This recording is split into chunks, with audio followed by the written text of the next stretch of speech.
আজকে এমন এই প্রাণ ঠান্ডা করা একটা রেসিপি তোমাদের কালকে সকালবেলা দেখাবো। আজকে আমি এটা ভিজিয়ে রেখে দিচ্ছি। এই ভাতটা নিয়েছি, এই ভাতের মধ্যে দিয়ে দেবো জল। সারা রাত ধরে ভাতটা ভিজবে বন্ধুরা। এই যে ভাতটা আমি জল করে রেখে দিলাম, সারা রাত ধরে আমি এটা ভিজিয়ে রেখে দেবো, একদম ঢেকে সুন্দর রেখে দেবো। হ্যাঁ, আমি এই পান্তা নিয়ে চলে এসেছি। পরের দিন সকালবেলা পান্তা, গন্ধরাজ পান্তা খাবো।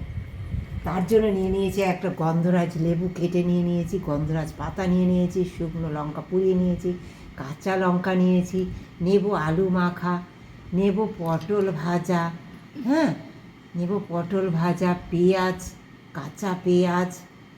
দারুণ লাগে বন্ধুরা, এইভাবে একবার খেয়ে দেখো। নেব কুমড়ো ভাজা, হ্যাঁ হ্যাঁ পেঁয়াজ একটু বেশিই লাগবে বন্ধুরা। কাঁচা পেঁয়াজ আর গন্ধরাজ লেবু পাতা, পটল ভাজা, কুমড়ো ভাজা, আলু মাখা, হ্যাঁ দিয়ে দেবো একটু কাঁচা সর্ষে তেল। কাঁচা সর্ষে তেলটা ছড়ানো তো দেখতে পাই। দিয়ে দেবো একটু কাঁচা সর্ষে তেল, একেবারে মানে দারুণ স্বাদের হয়। দিয়ে দেবো আমি এবার, যেহেতু পান্তা ভাত লবণ লাগবে, তাই আমি একটু সন্ধক লবণ নিয়ে নেবো বন্ধুরা। এই সন্ধক লবণ দিয়ে সমস্ত কিছু দিয়ে আমি মাখিয়ে, এই যে লেবুর রস, এই লেবুর রস নেব, এই লেবু পাতা দিয়ে চটকে নেব, একেবারে দারুণ মোমো হয়ে যাবে এই গন্ধে। এই লেবুর রস, লেবু পাতা, এই শুকনো লঙ্কা পোড়া, কাঁচা লঙ্কা, এই পটল ভাজা, কুমড়ো ভাজা, আলু মাখা, এই সব কিছু দিয়ে এই যে কী স্বাদের হয়, তোমরা একবার ট্রাই করো। তোমাদের বললাম, তোমাদের এত ভাজাভুজি যদিও না থাকে, যদি একটু আলু মাখা থাকে তাতেও স্বাদ হবে, একটু আলু ভাজা থাকে তাতেও এই একটু গন্ধরাজ লেবু পাতা, একটু গন্ধরাজ লেবু নিয়ে নেবে, আর একটু সর্ষে তেল নিয়ে নেবে। একেবারে মানে এই গরমে একদম শরীরটা ঠান্ডা, মন প্রাণ সব জুড়িয়ে যাবে। এই যে কী স্বাদের হয় বন্ধুরা, বুঝতেও পারছো না তোমরা যে কী স্বাদের হয়।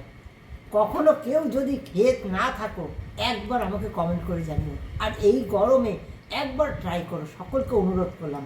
একেবারে মন প্রাণ জুড়িয়ে যাবে। মাছ মাংস কোনো কিছু এর কাছে মানবে না, সব হেরে যাবে সবাই। এত স্বাদের হয় এই পান্তা ভাত, দারুণ স্বাদের হয়, দারুণ। যদি ভালো লাগে একটা কমেন্ট দিও, যারা এখনও সাবস্ক্রাইব করোনি একটা সাবস্ক্রাইব করে দিও, ভালোবাসা দিয়ে।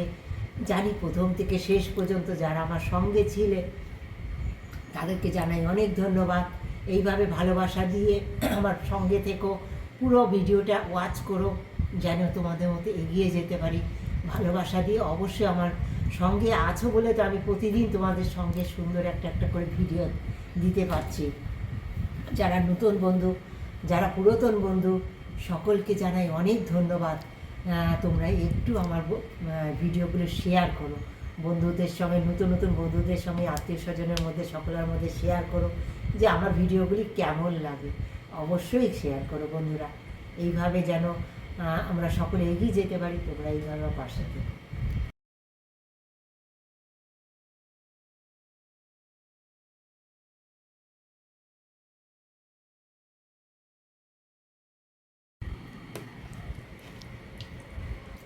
তো মন প্রাণটা জুড়িয়ে যাবে বন্ধুরা, কিছুই লাগবে না আমার।